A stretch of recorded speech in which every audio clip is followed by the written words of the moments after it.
Okay, everyone. So welcome to the first webinar of the MSc Disaster Management. Today's webinar is just a sort of a kick-off webinar to introduce you to writing essays and assignments at university level, at master's level for the MSc Disaster Management. So what I'm going to do today is just basically run through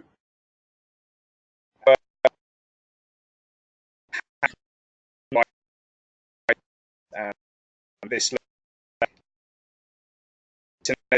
Some of this will be very self-explanatory for those of you that are coming into university education. Hopefully you'll find some of the pointers that I have for you helpful. Just so everyone's aware, as the webinar progresses, if you do have any questions, please feel free to either enter them in the chat box or to just, when there's a pause, just speak out loud and say something, ask a question, and if I can further elaborate on any issues that you have, I will do so. So, sorry. The first thing that you need to do, so the way in which I've set this up is around the first CPD1 assignment, so the critical essay that's worth 80% of your overall grade for CPD1. So the first thing that you need to do when you're writing at university level, at master's level, is of course to understand the task, right? So the essay task here for you is to produce a 3,000 word critical reflection assignment that examines the key issues relating to formulating, writing and implementing an emergency plan for a relevant organization. And then where possible, the focus of the essay should be on an emergency plan designed to handle one identifiable form of natural or man-made disaster. And so you'll see that I've colored the two parts of the essay in. So orange for the first part, which is linked to concepts and theories, and then the second part in yellow, which is about applying those theories, those concepts, those principles of writing an emergency plan to a particular case study. And the way in which I would approach it if I were you was to try and write maybe between 1,000 and 1,500 words of the assignment on each part of the task.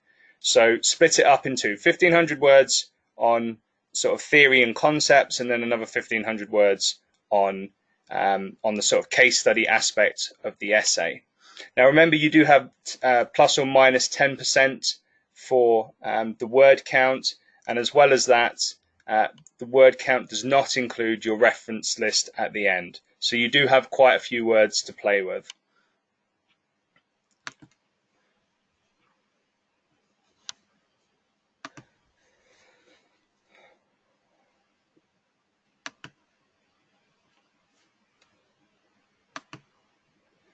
Okay, so in terms of master's level writing, the assessment is a master's level critical essay, so it's not report writing. So what we're expecting here for you to do here is not just describe the issues and the topics that you're discussing, but also to try and analyze them. Right? And as befits postgraduate work, the coursework should of course engage with academic concepts and writings on disaster management. So we expect you to engage with the key texts in the reading list that you can access through Brightspace. But also, if you want to, get into the higher grade boundaries, you also need to look at journal articles, which are also a very good source of, the most up-to-date and current research in crisis and disaster management. You need to make critical use of primary sources. So, of course, for this essay, you can go away and look at emergency plans, be they national emergency plans or the emergency plans that are used in different sectors. You need to go away and also look at secondary sources, so authors, newspapers, opinion sources. They can all be useful when writing an essay. The assignment has to be fully referenced, including as I've said, an extensive bibliography that isn't included in the word count. And of course, use the referencing and skills advice available to you. You're always welcome to contact myself. And there's the library briefing that I had during induction week that's available for you to access from the email that I sent round to everyone. That should say 3,000 word essay. The essays used to be 4,500 word. The limit has been essay then. What is it we're looking for? So this is where I'm going to be a little bit more interactive.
Hello, everyone. Can you hear me now?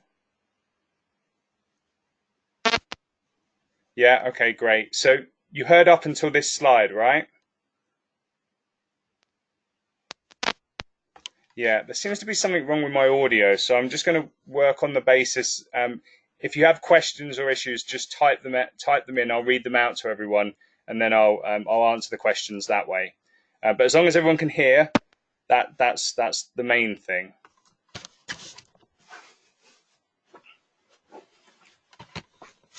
Okay, is it less crackly now? Okay, great. Right, hopefully no more problems. Okay, so this is where I was going to try and be a little bit interactive. An introduction, a good introduction to an essay. Can anyone tell me what I'd be looking for in a good introduction? I'm looking for two things.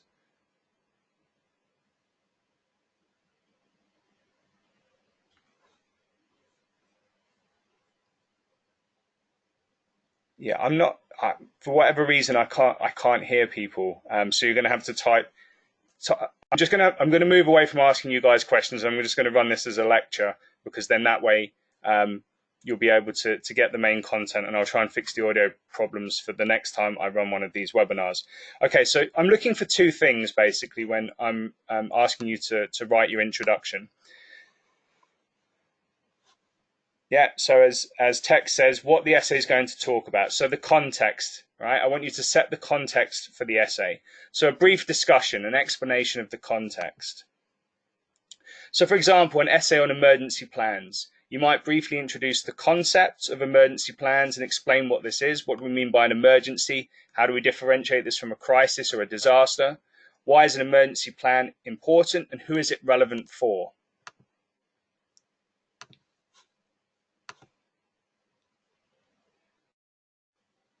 The second thing I'm looking for you to do is something that we call signposting, right? So when you're writing at university level, this is a little, a tip, a trick, something that you can always introduce in all of your essays, and later on when you move on to writing dissertations as well, is to signpost your argument, right? So in the introduction, what we'd be looking for you to do is to tell the reader how your argument's going to unfold.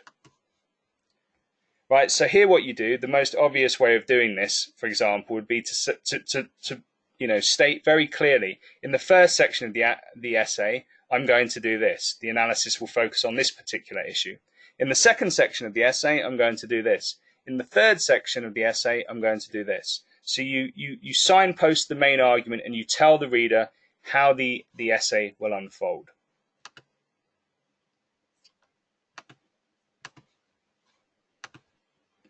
And again, I would be looking here for a 3,000 word essay for about 300, 400, 500 words maybe for an introduction.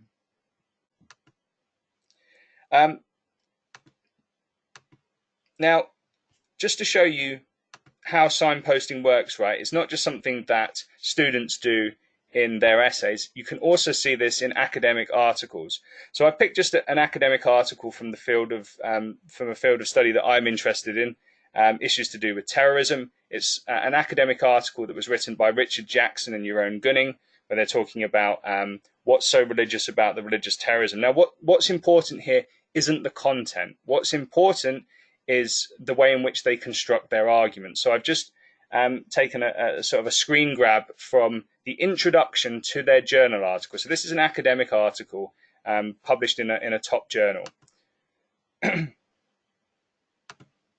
Right, so you can see here at the end of their introduction, they do exactly what I'm asking you to do in your essays. Okay, they have a section where they signpost and they talk about the discussion proceeding in three main sections. First, they talk about the use of the concept religious terrorism. Then they talk about a critical examination of the term. And then they consider the question to which religious arguments can be used to justify violence as they move in towards the end of the essay. So you can see, even for academics, right, we do this in our own writing. So it's what we expect you to do at master's level, to signpost your argument.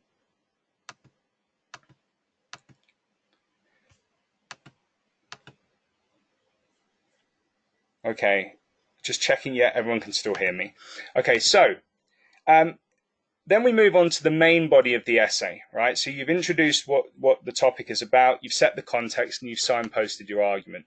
The next thing I'm looking for you to do is to, if we take this essay on emergency plans, then to discuss the emergency plan literature from within crisis and disaster management, right? So to talk about some relevant concepts, some of the key principles around writing an emergency plan. You'll see in the Brightspace Learning Room that I've uploaded, I think it's 9 or 10 national emergency plans. It might be an idea, and we're going to run a seminar on this later on in the 8-week period for CPD1 when we're doing the online learning. We're going to talk about some of the national emergency plans. It might be an idea to bring in some of the insights from those national emergency plans. What do they tell us about the importance of writing a plan? What are some of the key ideas that underpin those national plans, and how can you use that to inform your analysis? Of course, you need to cite the key authors, people like Alexander, the key text that we ask you to read for CPD1. But as well as that, you should try and find more literature on emergency planning to support your arguments. So whether it's the crisis and disaster management literature, looking through the reading list, or if you want to go away and search for policy documents that are online, right? Use literature from emergency planning to help support your arguments and add substance to what you're saying. And of course, if you're ever unsure about how to write an essay, it's always a good idea to talk about the theories and the concepts that relate to the topic that you're studying immediately after the introduction. So talk about the theory, the concepts, and why they're important.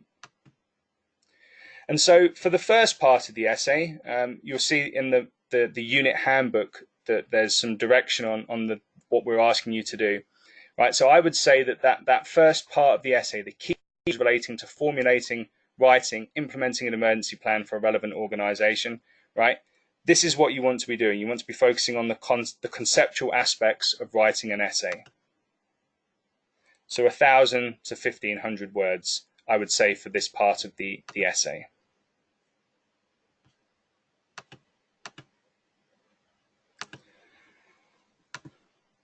Okay, now citing. Hopefully everyone has a basic idea of how you go about referencing at university level.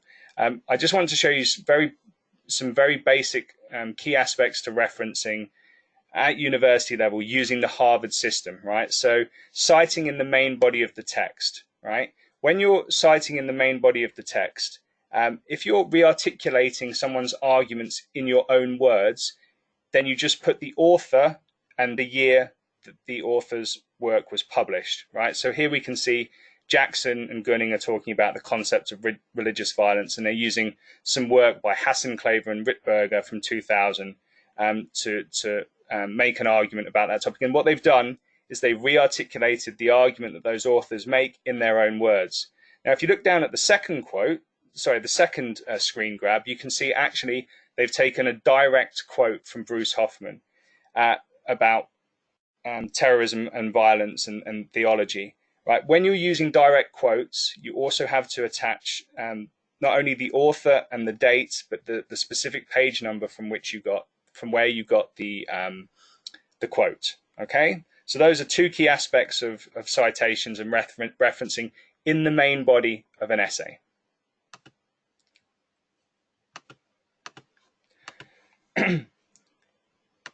So as I said, if you're re-articulating an author's argument in your own words, you only need the name of the author and the date, and for direct quotes, name, date, and page number.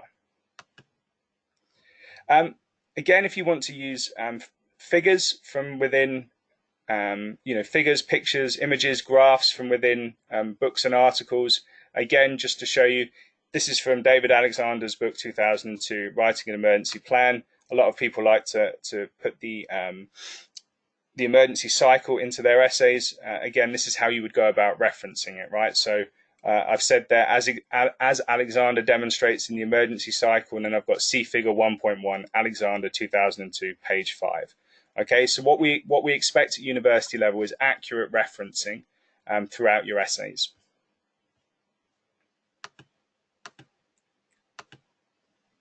Right, the second part of the essay, what am I looking for here? So we've talked about our concepts and our theories. Now I'm going to look for you to apply those concepts and theories to a particular case study. So again, we would normally use a case study or an example that supports our argument. So cite or reference research that supports your argument. So again, for this essay, if in the first part of the essay we're talking about the theories, the concepts, the principles identified in that first section, in the second part we're interested in the focus of the emergency plan and how it's being used to respond to one form of natural or man-made disaster. And again here, you might want to use your simulation experience to critically reflect on this aspect of the essay. Now, that's not to say that you should talk about the simulation experience. It's just that there are some insights that you might have gained from the simulation that you did with Richard on the Friday that can help to inform this part of the essay, right? So this second part of the essay is looking at the way in which the emergency plan or a specific emergency plan that you're analysing can be used to deal with one form of natural or man-made disaster. Okay, so I've been talking for a few minutes now, and I've worked through the introduction, the main body, and some aspects around referencing. Does anyone have any questions?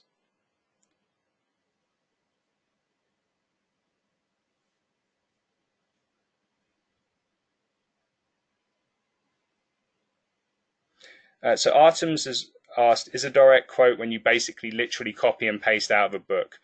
Yeah, basically. And make sure that you put it in quotation marks when you do so as well. If you don't put it in quotation marks, it can be considered bad academic practice. Not necessarily plagiarism, but not good academic practice. So make sure anything that you copy and paste is put in quotation marks, and you attribute that quotation to a particular source, and that source is then included in your reference list. Any other questions?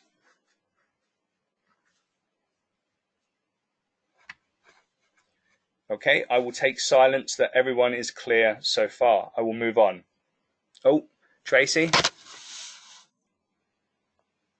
Yeah, so the point that Tracy's just asked there is, doesn't the second assignment ask you to reflect on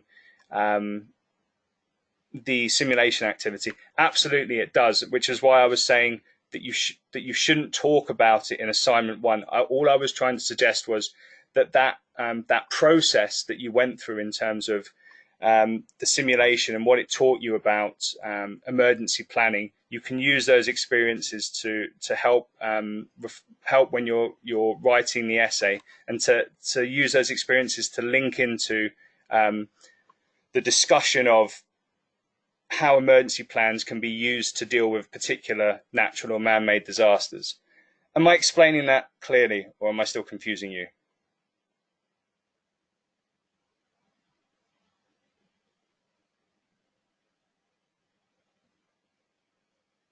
Okay, great. I'm glad that you say that's clear, Tracy. Thank you very much. Right, so moving on. The conclusion. I guess what I would say, what I'm looking for here is basically to think about it in terms of your final act of signposting. Okay, so the main thing that I want you to do here is to reiterate the three or four, the five key points that you've made throughout the essay. So remind us what you think about emergency planning and the theories related to it.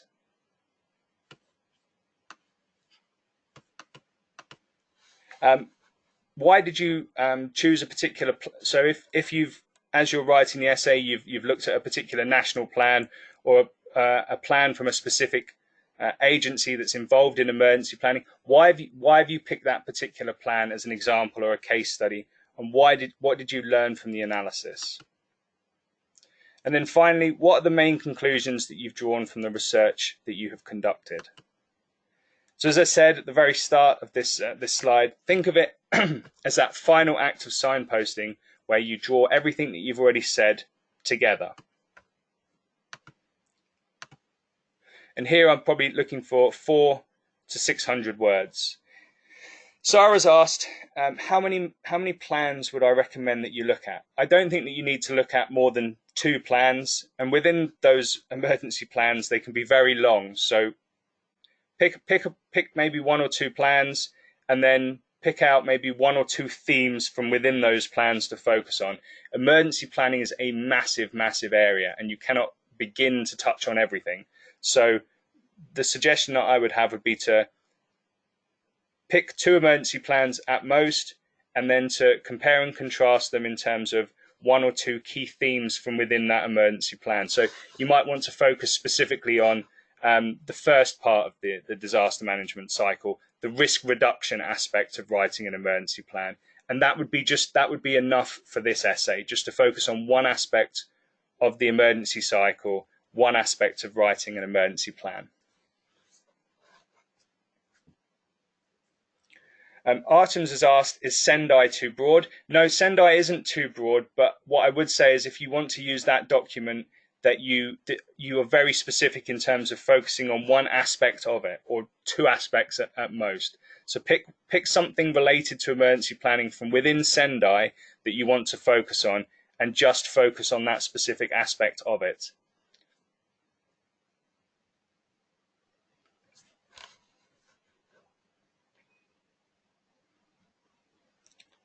Okay, any more questions? No? Okay, I'll continue forward.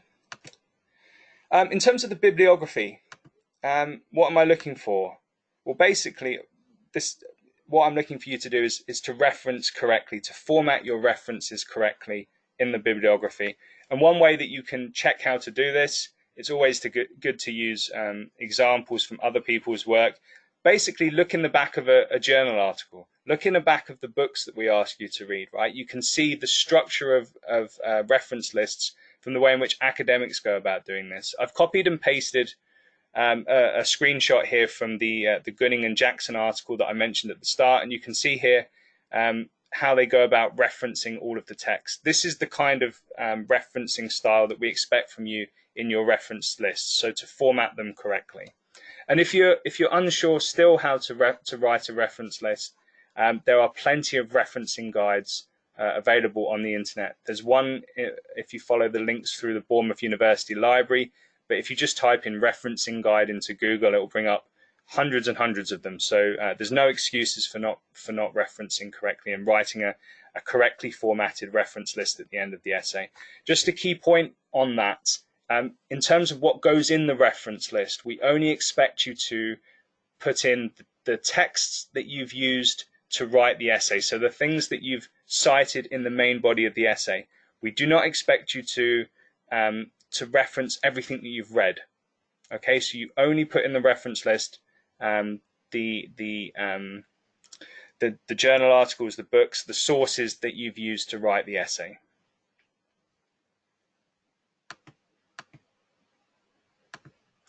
Okay, so some final points then on essay writing. This isn't the only way to write an essay. Okay, there are other ways to write an essay at university level, but I would say it's the safe way to do it. It provides you a framework that you can follow to write an essay that will always pass. And then how well you pass depends on how much effort you put in and how much extra research you do, as to the grade that you will achieve overall. As I said throughout, check your referencing, make sure that you do it properly. Many marks can be lost here if you do not do it properly. You can lose an entire grade boundary if you don't reference correctly, and if you reference very poorly and it borders on bad scholarship or plagiarism, then you can fail assignments. And I would always say it's better to submit nothing than to submit a plagiarized essay. So just don't do it. In terms of the structure of your essays, formatting, a lot of the time I see students writing in very short paragraphs, right, 2 or 3 sentences. Try and write correctly, properly. Write in full paragraphs that are, at least 6 or 7 sentences long. But on the flip side of that, that aren't 20 sentences long. So write in proper paragraphs. A paragraph should deal with, 1 point, 2 points at max. Grammar, check your tense. Don't switch between past and present in the same paragraph. Watch for grammatical errors, especially if English is not your first language. And make sure you give your essay a good proofread before you submit it.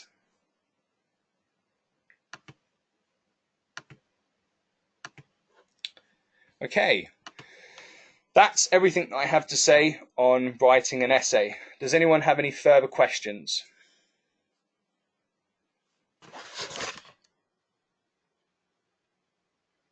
Okay, so Tracy's asked, the first 1,000 words, should it be one of the sections, or so one of the 2 sections that I suggested, the conceptual section or the case study section, or should it be the introduction? I'll leave that up to you guys. If you want to just write the introduction and say part of one of the...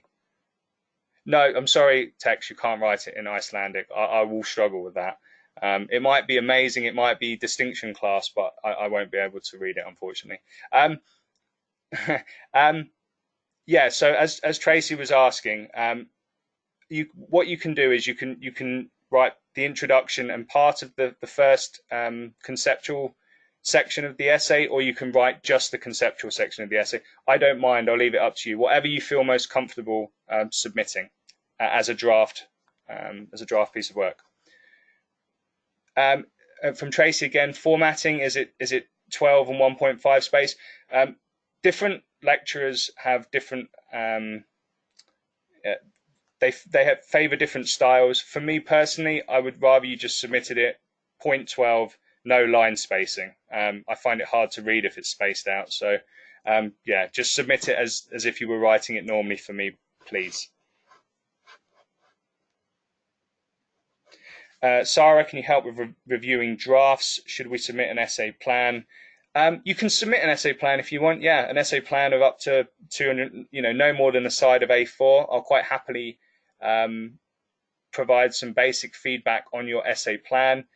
But there are also 2 points at which in the next 8 weeks where you can submit 1,000 words for feedback on that particular section of the essay that you've written, and just double check in the what's it called, the workflow document when those dates are. They should be in Brightspace anyway for when you need to upload them. So if you write the drafts and get them uploaded to Brightspace, I'm normally really quick, and I'll get them back to you very, very quickly. Drafts. Hold on a second, I missed that question.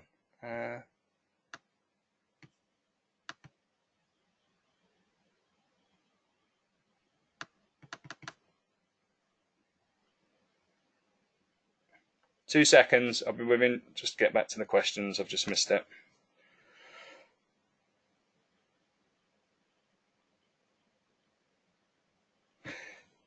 Yes, Tracy's question. Sorry, I missed it. It came up very quickly. Will drafts be critical feedback but not marking? Yes, absolutely. Critical, supportive, constructive feedback, but I will not mark them, and I won't. I'll give you an indication if I think you're going to fail, but I won't be indicating the grade at that point. I'll suggest what you can do to improve to get into the higher grade boundaries. So yeah, critical feedback, constructive critical feedback. Any more questions?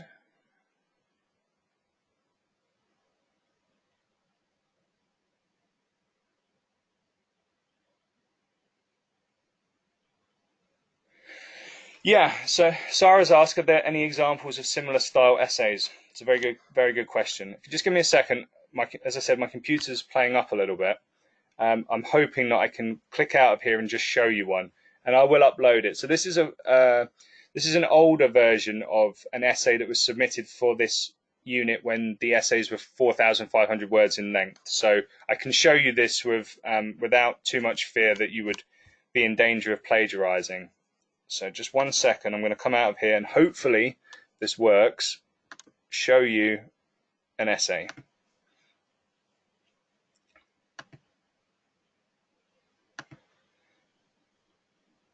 Okay, if one of you can just type yes if you can see that clearly. Thank you, Sarah. Okay, so, oh, yeah, lots of yeses, fantastic. Okay, so this is an essay from CPD1 about 9 months ago. Okay, so you can see here it's a 5,000 word essay, so a little bit longer than what you guys were doing. But you can see that that the student here has followed my tips in terms of the basic structure of the essay. So we have the introduction. You can see that they sort of set the context for talking about disasters and disaster management and emergency planning. They have this lovely little section here. I'll just highlight it.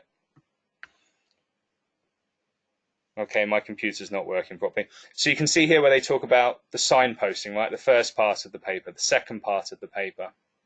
Then they move on to discuss the theories and concepts, the emergency planning process. A couple of little figures in there from Alexander.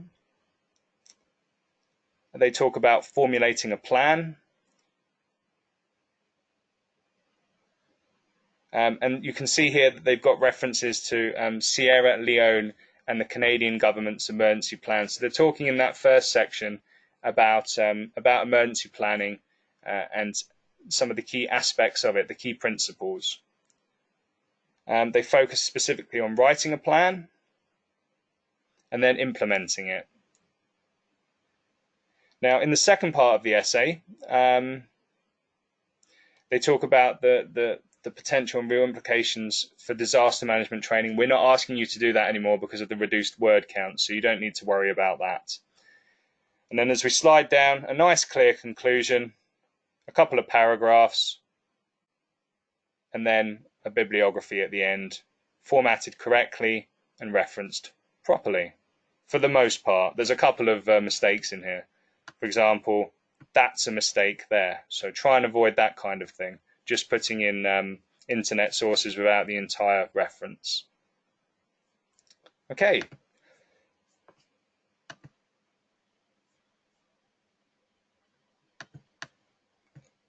Artem says it looks like a demo version of a dissertation. It's a very small version of a dissertation, but yeah, definitely moving in that direction. That's what all of these essays are basically designed to prepare you for in many ways. It's not just about obviously getting you to critically reflect on the topics that we're asking you to study, but also laying the groundwork for when you go on to writing that final document that is 15,000 words in length. So this is all building up to that in the long run. Any more questions?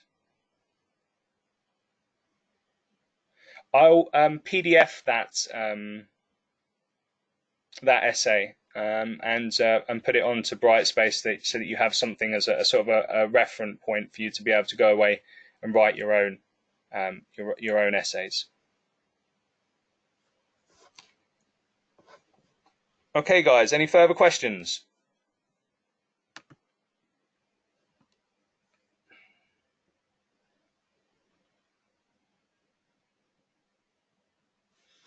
Tex is happy. Anyone else?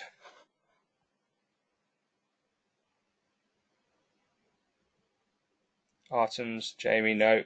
Fantastic, guys. Right, now before you go, don't run off just yet. I just want to show you 2 more slides.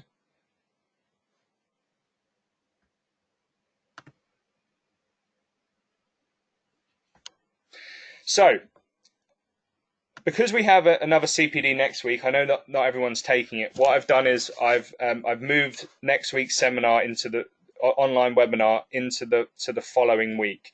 So the next two webinars, online seminars, online webinars, what we would be asking you to do is to read some chapters from David Alexander's emergency planning book. So the next seminar will be in 12 days' time. I still need to figure out a time at which we will run the webinar, but it will probably be in the evening again if that's what works for everyone. And what I want you to do is read chapters 1 to 4, right? So how important are and to not only read those chapters, but to think about. I'll answer that question in just a second, Tracy. So what I need you to do is to prepare some notes, hopefully come prepared to discuss, and I'll hopefully get the audio working so that everyone can talk whilst I'm running the GoToMeeting. But to think about these questions, right? So how important are the principles and process of writing an emergency plan? Do you have any experience or understanding of any specific areas of emergency planning? And 3 key points, right? So principles. David Alexander has lots of principles in his book. What do they mean? Who needs an emergency plan? Which of the 20 principles in those first 4 chapters do you see as most important? You can pick more than one if you want. So make notes and come prepared to discuss those questions that are on this slide. And then 3 days after that, I'm going to ask you on Friday the 25th of October to have also read chapters 5 to 7. And again, make notes and come prepared to discuss. This is where Alexander, in these chapters, he talks about his step-by-step approach to developing an emergency plan. And again, 4 points for you to think about. What do we mean by the step-by-step approach? What are the strengths and weaknesses of Alexander's approach? Is it relevant in your area of work or the issues and the topics that you're interested in, be that for your essay or just more generally speaking in terms of disaster management? And then what might an alternative approach to a step-by-step approach to writing an emergency plan, what might that look like? So 7 chapters for you to read between now and next Tuesday and Friday, so a week Tuesday and Friday. So plenty for you to be getting on with for CPD1. And that's everything for today's session. Oh, Tracy had a question, didn't you? You said, was it worth buying? Was it worth buying a particular book? I've uploaded the Alexander book to Brightspace. It should be there in CPD1, so you should be able to access it. Most of the key books, the core texts should be available to access through the online library, so you should be able to get them direct to your PCs. But if you want to buy some books, I'm quite happy to have a discussion with you about what might be most appropriate. Of course, the Alexander book is a very good book.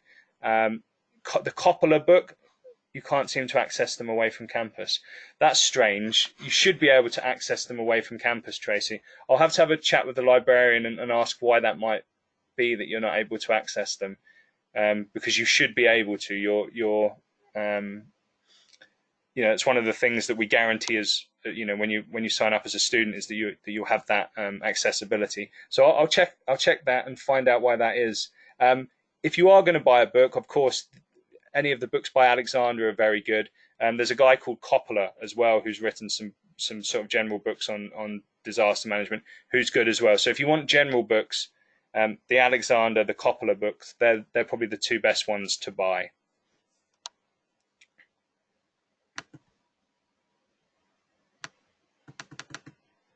I had another question from Sarah.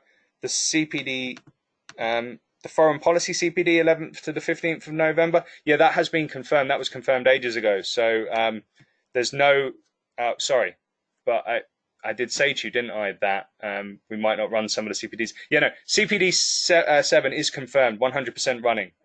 So there's no issues there. So if you want to share an Airbnb, go for it.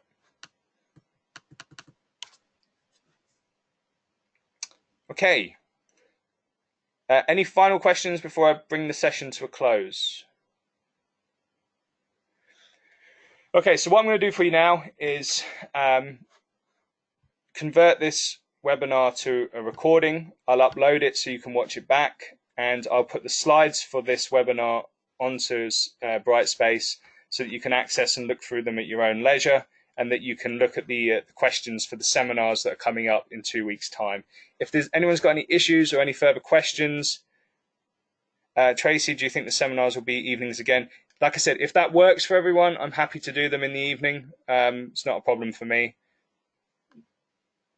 If people don't mind, meeting up at 7 o'clock, that's Tracy's preference. Yeah, if people don't mind doing it at 7 o'clock, then I'm more than happy to do that for you guys.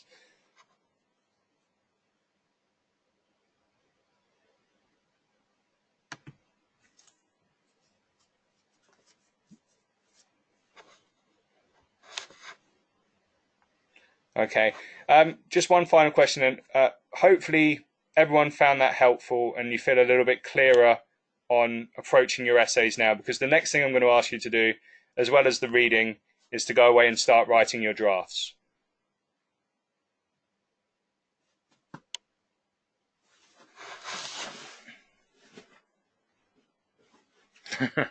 Yes, yay. And I look forward to marking them, so yay for me as well. Right. Thanks everyone for attending. Like I said, I'll get this up onto Brightspace ASAP.